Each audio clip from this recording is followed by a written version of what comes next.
નમસ્તે મિત્રો, જુઓ તમારા 11મા ધોરણનું જે શ્વસન તંત્રનું ચેપ્ટર છે તેની અંદર વાયુઓની આપલેનો એક ટોપિક આપેલો છે. તો વાયુઓની આપલે કેવી રીતે થાય છે ને ક્યાં આગળ થતી હોય છે? તો વાયુઓની આપલે એક તો શ્વાસોશ્વાસની વખતે થાય છે, બીજું કે શ્વસન સપાટી ઉપર પણ વાયુઓની આપલે થાય છે, અને ત્રીજું પેશી કોષોની આજુબાજુ પણ વાયુઓની આપલે થતી હોય છે. તો આ વાયુઓની જે આપલે છે એ વાયુઓના સંકેતન ઢોળાંશને આધારે આંશિક દબાણના તફાવતને આધારે થતી હોય છે.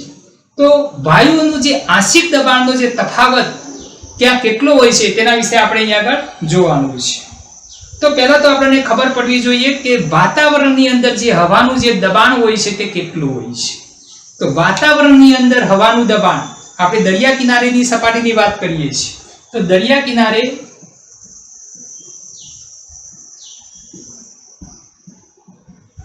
હવાનું દબાણ મિત્રો 760 મિલીમીટર મર્ક્યુરી જેટલું હોય છે. કેટલું હોય છે? 760 મિલીમીટર મર્ક્યુરી. આ ટોટલ હવાનું દબાણની વાત કરેલી છે. એ હવાની અંદર ઓક્સિજન હોય છે, નાઇટ્રોજન હોય છે, કાર્બન ડાયોક્સાઇડ હોય છે, કાર્બન મોનોક્સાઇડ હોય છે, બધા જ પ્રકારના વાયુ તેની અંદર હોય છે. ટોટલ હવાનું દબાણ ત્યાં 760 મિલીમીટર Hg જેટલું હોય છે. એ હવાની અંદર ઓક્સિજન મિત્રો 21% હોય છે. કેટલા ટકા ઓક્સિજન હોય છે? 21% હોય છે. તો પાર્શિયલ ઓક્સિજનનું દબાણ એટલે કે આંશિક ઓક્સિજનનું દબાણ ત્યાં કેટલું હોય છે, જેને આપણે પાર્શિયલ ઓક્સિજન પ્રેશર કહેવામાં આવે છે. તો પાર્શિયલ O2 આપણે શોધવો હોય તો ટોટલ 760 મિલીમીટર Hg દબાણ છે, તેમાં 21% એ ઓક્સિજનનું પ્રેશર હોય છે, જેને આપણે ઓક્સિજનનું આંશિક દબાણ કહેવામાં આવે છે. તો ઓક્સિજનનું આંશિક દબાણ શોધવું હોય તો કેટલો થાય મિત્રો? અહીંયા આગળ તો 159 મિલીમીટર Hg આવે છે. એટલે 159 મિલીમીટર મર્ક્યુરી જેટલું પાર્શિયલ ઓક્સિજનનું પ્રેશર આવે છે, જેને ઓક્સિજનનું આંશિક દબાણ કહેવામાં આવે છે. આવી રીતે CO2 નું પણ આંશિક દબાણ હોય છે, નાઇટ્રોજનનું પણ આંશિક દબાણ હોય છે. ટોટલ હવાનું દબાણ 760 હોય છે, જેની અંદર ઓક્સિજન 21% હોય તો પાર્શિયલ ઓક્સિજન પ્રેશર કેટલું હોય છે મિત્રો? 159 મિલીમીટર Hg જેટલું હોય છે. તો વાતાવરણની અંદર પાર્શિયલ ઓક્સિજન કેટલો થાય મિત્રો? 159 મિલીમીટર Hg જેટલો થાય. ને વાતાવરણની અંદર પાર્શિયલ CO2 મિત્રો કેટલો હોય છે? તો 0.3 મિલીમીટર Hg જેટલો હોય છે. ને જે તે વાયુઓનું જે આપલેની જે ક્રિયા થાય છે તે સંકેતન ઢોળાંશ કે દબાણ ઢોળાંશના તફાવતને આધારે થતું હોય છે. તો આ વાયુકોષ છે મિત્રો, આ વાયુકોષની આજુબાજુ રહેલી રુધિર કેશિકાઓ છે. આ હૃદયનો ભાગ છે, આ પણ હૃદય છે, ને આ અંગોની આજુબાજુ રહેલી રુધિર કેશિકાઓ છે. માની લો કે આ અંગ છે, અંગની આ પેશી છે, આ પેશી. બરાબર મિત્રો? આ વાયુકોષ છે, વાયુકોષની આજુબાજુ રહેલી આ રુધિર કેશિકાઓ છે, આ હૃદયનો ભાગ છે, ને આ પેશી કોષોની આજુબાજુ રહેલી રુધિર કેશિકાઓ છે. તો વાયુકોષોની અંદર વાતાવરણમાંથી જે ઓક્સિજન લાવવો હોય તો વાતાવરણની અંદર પાર્શિયલ ઓક્સિજન પ્રેશર કેવું જોઈએ? વધારે જોઈએ. જ્યારે વાયુકોષોની અંદર ઓછું હોય તો જ વાતાવરણનો ઓક્સિજન ક્યાં આવશે? વાયુકોષોની અંદર આવે છે. વાયુકોષોની આજુબાજુ જે રુધિર છે તેની અંદર પાર્શિયલ ઓક્સિજન પ્રેશર કેવું જોઈએ? ઓછું જોઈએ. તો જ વાયુકોષોમાંથી ક્યાં આવશે? રુધિરમાં આવે છે. એ રુધિરમાંથી વહન પામીને હૃદયની અંદર જાય છે. હૃદય પંપ કરીને એ રુધિરને અંગો તરફ મોકલે છે, ને અંગો કરતા પેશી કોષોની અંદર પાર્શિયલ ઓક્સિજન ઓછો હોય ત્યારે એ રુધિરમાંથી ઓક્સિજન ક્યાં જાય છે? પેશી કોષોની અંદર જતો હોય છે. તો આપણે તેના વિશે આ સંકેતન ઢોળાંશ, જે દબાણનો જે ઢોળાંશમાં જે તફાવત કેવી રીતે હોય છે, જેના પરિણામે ઓક્સિજન એ વાતાવરણમાંથી છેક પેશી કોષો સુધી કેવી રીતે વહન પામીને જતો હોય છે તેના વિશે આપણે અહીંયા જોઈશું. તો આ બાજુ જે ફેફસામાંથી જે રુધિર આવે છે એ કયા કર્ણકની અંદર આવે છે? તો ડાબા કર્ણકની અંદર આવે છે. કયા કર્ણકની અંદર આવે છે મિત્રો? તો માની લો કે ડાબું કર્ણક છે, આ ડાબું ક્ષેપક છે. ડાબા ક્ષેપકમાંથી ક્યાં જાય છે? અંગોમાં જાય છે. ને અંગોનું રુધિર છે તે અગ્ર મહાશિરા અને પશ્વ મહાશિરા દ્વારા મિત્રો ક્યાં આવે છે? તો આ જમણું કર્ણક છે, જમણા કર્ણકની અંદર આવે છે. જમણા કર્ણકમાંથી જમણા ક્ષેપકમાં જાય છે, ને જમણા ક્ષેપકમાંથી પછી ક્યાં જાય છે? ફેફસાની અંદર જાય છે. તો ફેફસામાંથી જે રુધિર હૃદય તરફ લાવતી જે શિરા હોય છે તેને આપણે ફુફ્ફુસ શિરા કહેવામાં આવે છે. તો તો આ ફુફ્ફુસ શિરા છે, બરોબર। આ જે એટલે કે હૃદયમાંથી અંગો તરફ રુધિર લઈ જતી જે વાહિની છે તેને દૈહિક ધમની કહેવામાં આવે છે, તો આ દૈહિક ધમની છે। અંગોમાંથી રુધિર ભેગું કરીને હૃદય તરફ લાવે છે તેને આપણે શિરા કહેવામાં આવે છે, તો એ દૈહિક શિરા છે, તો આ દૈહિક શિરા છે। હૃદયમાંથી ફેફસા તરફ રુધિર લઈ જતી વાહિની છે તેને ફુફ્ફુસ ધમની કહેવામાં આવે છે, બરોબર। આ વાયુકોષ છે, શું છે મિત્રો? વાયુકોષ એટલે કે ફેફસાનો ભાગ છે। આ રુધિર કેશિકાઓ છે, વાયુકોષની આજુબાજુ રહેલી રુધિર કેશિકાઓ। આ કોઈ પેશીની આજુબાજુ રહેલી રુધિર કેશિકાઓ છે। હવે આપણે જોઈએ કે વાતાવરણની અંદર પાર્શિયલ ઓક્સિજન પ્રેશર કેટલું હોય છે? 159 મિલીમીટર મર્ક્યુરી જેટલું હોય છે। તો એ ઓક્સિજનને આપણે વાયુ કોષ્ટકમાં લાવવો છે તો વાયુ કોષ્ટકની અંદર પાર્શિયલ ઓક્સિજન પ્રેશર કેવું જોઈએ? ઓછું જોઈએ। તો અહીંયા આગળ પાર્શિયલ ઓક્સિજન પ્રેશર 104 મિલીમીટર જેટલું હોય છે। કેટલું હોય છે? 104। પરિણામે વાતાવરણનો ઓક્સિજન ક્યાં આવે છે? વાયુ કોષ્ટકમાં આવે છે। વાયુ કોષ્ટકમાંથી રહેલો ઓક્સિજનને ક્યાં લાવવાનો છે? રુધિરની અંદર લઈ જવાનો છે। તો એ રુધિરની અંદર પાર્શિયલ ઓક્સિજન કેટલો હોય છે મિત્રો? 95 મિલીમીટર Hg જેટલો હોય છે। કેટલો હોય છે? 95 મિલીમીટર Hg। એ ઓક્સિજન ક્યાં જશે? હૃદયમાં જશે ને હૃદય એ પંપ કરીને ક્યાં મોકલશે? તો અહીંયા આગળ પાર્શિયલ ઓક્સિજન પણ કેટલો હોય છે? 95, બરોબર। તો આ જે રુધિર અહીંયાથી વહન પામે છે ત્યારે પેશીની અંદર એ ઓક્સિજન જતો હોય છે। તો પેશીની અંદર એ ઓક્સિજનને લઈ જવા માટે પેશીની અંદર પાર્શિયલ ઓક્સિજન કેટલો હોય છે? 40 મિલીમીટર Hg જેટલો હોય છે। પરિણામે આ ઓક્સિજન છે ત્યાંથી ક્યાં જાય છે? પેશીની અંદર જતો હોય છે। ક્યાં સુધી જશે? તો અહીંયા જે રુધિર આવશે આ રુધિર કેશિકાઓ, આ બધી રુધિર કેશિકાઓ જોડીને શિરા બને છે, બરોબર। તો આ બાજુની રુધિર કેશિકાની અંદર પાર્શિયલ ઓક્સિજન કેટલો હશે? 40 થાય ત્યાં સુધી તેનું અહીંયા આગળ પ્રસરણ થતું હોય છે। તો અહીંયા આગળ વાયુઓ જે આપલે થાય છે તે પ્રસરણ દ્વારા થતી હોય છે ને પ્રસરણ ખબર છે કે સંકેન્દ્રણ ઢોળાંશ દ્વારા જે તે દ્રવ્યનું વહન થતું હોય છે। ઊંચા સંકેન્દ્રણ વાળા વિસ્તારમાંથી નીચા સંકેન્દ્રણ વાળા વિસ્તારમાં જે તે દ્રવ્યો જતા હોય છે। તો આપણે અહીંયા આગળ ઓક્સિજનનું વહનની વાત કરી તો જોવા વાતાવરણની અંદર ઓક્સિજન પાર્શિયલ ઓક્સિજન પ્રેશર કેટલું છે? 159। કેવી રીતે મળ્યું? ખ્યાલ આવી ગયો? તેના કરતા વાયુ કોષ્ટકમાં 104 છે, માટે આ ઓક્સિજન ક્યાં જશે? પ્રસરણ પામીને વાયુ કોષ્ટકમાં જાય છે। વાયુ કોષ્ટકમાં 104 છે, જ્યારે વાયુ કોષ્ટકની આજુબાજુ જે રુધિર કેશિકાઓ છે એ રુધિર કેશિકાની અંદર પાર્શિયલ ઓક્સિજન કેટલો છે? 95 છે, એટલે કે કઈ આડી કહેવાય? શિરા। તો વાયુ કોષ્ટકની આજુબાજુ જે ફુફ્ફુસ શિરાઓ છે તેની અંદર પાર્શિયલ ઓક્સિજન 95 હોય છે, બરોબર। એ ઓક્સિજન ક્યાં જશે? તો પેશી કોષો સુધી જશે। પેશી કોષોમાં આજુબાજુ જે શિરાઓ છે ધમની છે તેની અંદર પાર્શિયલ ઓક્સિજન 95 છે, પરંતુ પેશી કોષોની અંદર પાર્શિયલ ઓક્સિજન 40 છે, માટે આ ઓક્સિજન છે પ્રસરણ પામીને ક્યાં જશે?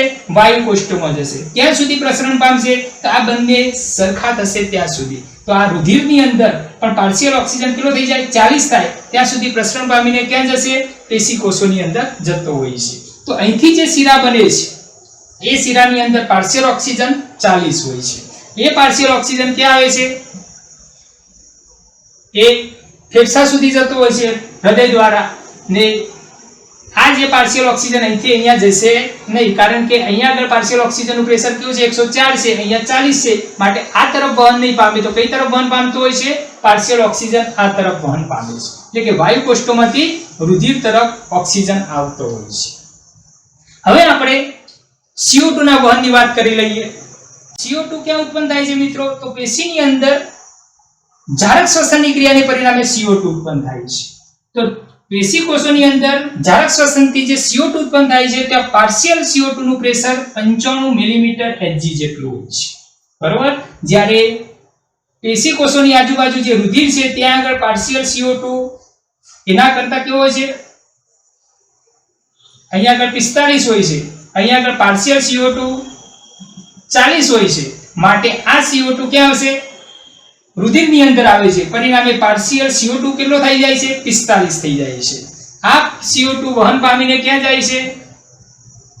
તો વાયુ કોષ્ટકની આજુબાજુ જે રુધિર છે ત્યાં સુધી તેનું વહન થાય છે।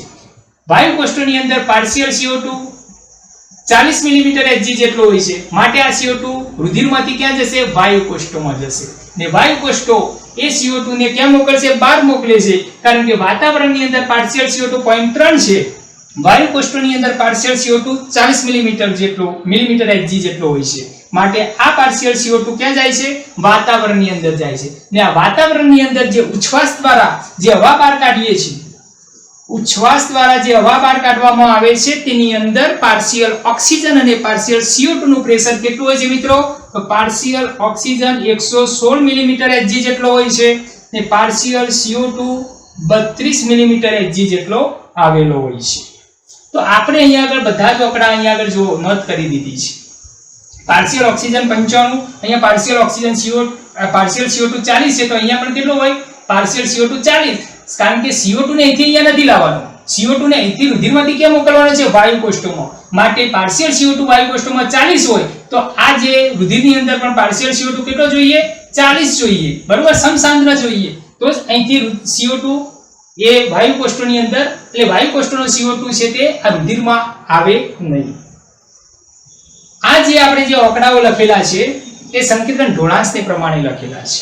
વાતાવરણની અંદર પાર્શિયલ ઓક્સિજન 159 હોય છે, વાયુ કોષ્ટકની અંદર પાર્શિયલ ઓક્સિજન 104 હોય છે, માટે આ ઓક્સિજન અહીંયા આવે છે. વાયુ કોષ્ટકમાં 104 છે અને વાયુ કોષ્ટકની આજુબાજુ જે રુધિર કેશિકાઓમાંથી જે શિરા બને છે, જેને આપણે ફુફ્ફુસ શિરા કહીએ છીએ, એ ફુફ્ફુસ શિરાની અંદર પાર્શિયલ ઓક્સિજન 95 હોય છે. આ જે ઓક્સિજન વહન પામીને પેશીકોષો સુધી જાય છે, પેશીકોષોની આજુબાજુ જે ધમનીઓ હોય છે તેની અંદર પાર્શિયલ ઓક્સિજન 95 હોય છે, જ્યારે પેશીકોષોની અંદર પાર્શિયલ ઓક્સિજન 40 હોય છે. માટે આ પાર્શિયલ ઓક્સિજન પ્રસરણ પામીને પેશીકોષોની અંદર જાય છે. બરાબર મિત્રો, જ્યારે CO2 વિશે સમજી લઈએ કે પેશીકોષોની આજુબાજુ ચયાપચયની ક્રિયાને પરિણામે CO2 ઉત્પન્ન થાય છે.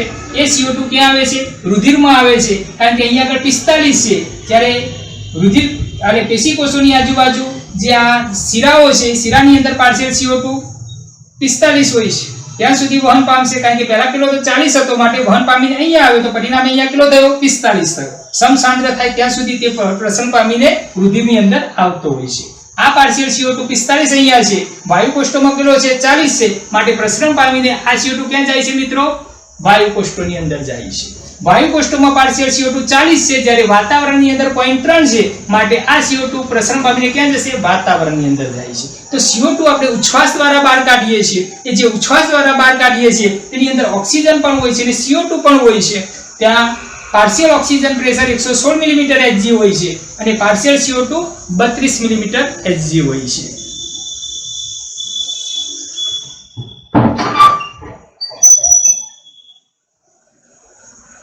અને આપણે અહીંયા ચાર્ટ દ્વારા સમજી શકીએ છીએ. આનો આપણે ચાર્ટ તૈયાર કરવો હોય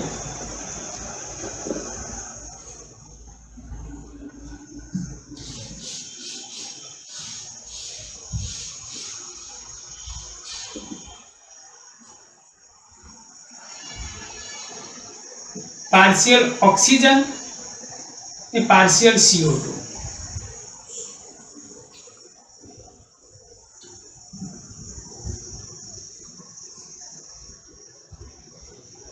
જો વાયુ કોષ્ટકમાં કેટલો છે, એટલે વાતાવરણની અંદર કેટલો છે, બીજું વાયુ કોષ્ટક, વાયુ કોષ્ટકની અંદર પાર્શિયલ ઓક્સિજન અને પાર્શિયલ CO2 કેટલો છે. આ કેવું રુધિર છે? તો આપણા ખબર છે કે આ ડાબી બાજુના ભાગમાં ઓક્સિજનેટેડ બ્લડનું વહન પામે છે, તો ઓક્સિજન યુક્ત રુધિર. ઓક્સિજન યુક્ત રુધિરની અંદર પાર્શિયલ ઓક્સિજન અને પાર્શિયલ CO2 કેટલો હોય છે. ત્યાર પછી આ બાજુના ભાગમાં કેવું રુધિરનું વહન થાય છે? તો ત્યાં આગળ CO2 યુક્ત રુધિરનું વહન થાય છે, એટલે કે CO2 યુક્ત રુધિર. ને ત્યાર પછી ઉચ્છ્વાસની અંદર માં પાર્શિયલ ઓક્સિજન અને પાર્શિયલ CO2 કેટલો હોય છે. પેશીકોષોમાં કેટલો હોય છે તે પહેલા અહીંયા લખી દઈએ. પેશીકોષો, બરોબર મિત્રો. આપણે ઉચ્છ્વાસનો અલગ રીતે અહીંયા યાદ રાખીશું કે ઉચ્છ્વાસની અંદર પાર્શિયલ ઓક્સિજન અને પાર્શિયલ CO2 કેટલો હોય છે? તો પાર્શિયલ ઓક્સિજન 116 હોય છે અને પાર્શિયલ CO2 કેટલો હોય છે? 32 હોય છે. તો આ બાજુ કેવું રુધિર છે? ઓક્સિજનેટેડ બ્લડ છે, આ બાજુ ડીઓક્સિજનેટેડ બ્લડ હોય છે. વાતાવરણની અંદર પાર્શિયલ ઓક્સિજન 159 મિલીમીટર Hg જેટલો હોય છે, પાર્શિયલ CO2 0.3 મિલીમીટર Hg જેટલો હોય છે. વાયુ કોષ્ઠોની અંદર કેટલો હોય છે 104 મિલીમીટર Hg જેટલો હોય છે. આ કેવું રુધિર છે તો ઓક્સિજન વિહીન રુધિર ઓક્સિજન યુક્ત રુધિર છે. ત્યાં પાર્શિયલ ઓક્સિજન કેટલો છે 95 છે. બરોબર. જ્યારે આ રુધિર કેવું છે તો CO2 યુક્ત છે. ત્યાં આગળ પાર્શિયલ ઓક્સિજન 40 છે. પેશીની અંદર પાર્શિયલ ઓક્સિજન કેટલો હોય છે 40 હોય છે. એવી રીતે CO2 વિશે વાત કરીએ તો વાતાવરણની અંદર CO2 કેટલો છે પાર્શિયલ CO2 0.3 છે. વાયુ કોષ્ઠોની અંદર 40 છે. ઓક્સિજન યુક્ત રુધિર તો ઓક્સિજન યુક્ત રુધિર તેની અંદર પણ પાર્શિયલ CO2 કેટલો જોઈએ 40 જોઈએ. ત્યાર પછી પેશી કોષોની અંદર પાર્શિયલ CO2 કેટલો હોય છે 45 હોય છે. CO2 યુક્ત રુધિરની અંદર પાર્શિયલ CO2 કેટલો છે 45 છે. તો આવી રીતે તમે ચાર્ટ તૈયાર કરી શકો છો. તો સંકેતન ઢોળાંશ અથવા દબાણના ઢોળાંશને પરિણામે ઓક્સિજન અને CO2 નું ત્યાં આગળ શ્વસન સપાટી ઉપર આપલે થાય છે. પેશી કોષોની આજુબાજુ પણ આપલે થતી હોય છે. બરોબર મિત્રો. તો આ ટોપિક પર તમારે નીટ માટે ઇમ્પોર્ટન્ટ ટોપિક છે. તો આ બધા જે આપણે જે વાતાવરણની અંદર પાર્શિયલ ઓક્સિજન પ્રેશર અને પાર્શિયલ CO2 પ્રેશર કેટલું હોય છે, ઉચ્છ્વાસની અંદર પાર્શિયલ ઓક્સિજન અને પાર્શિયલ CO2 કેટલો હોય છે, વાયુ કોષ્ઠોમાં કેટલો હોય છે, આ ઓક્સિજનેટેડ બ્લડની અંદર કેટલો હોય છે, આ CO2 એટલે કે ડીઓક્સિજનેટેડ બ્લડની અંદર કેટલો હોય છે, અને પેશી કોષોની અંદર પાર્શિયલ ઓક્સિજન અને પાર્શિયલ CO2 કેટલો હોય છે, આ તમને ખબર હોવી જોઈએ. Thank you.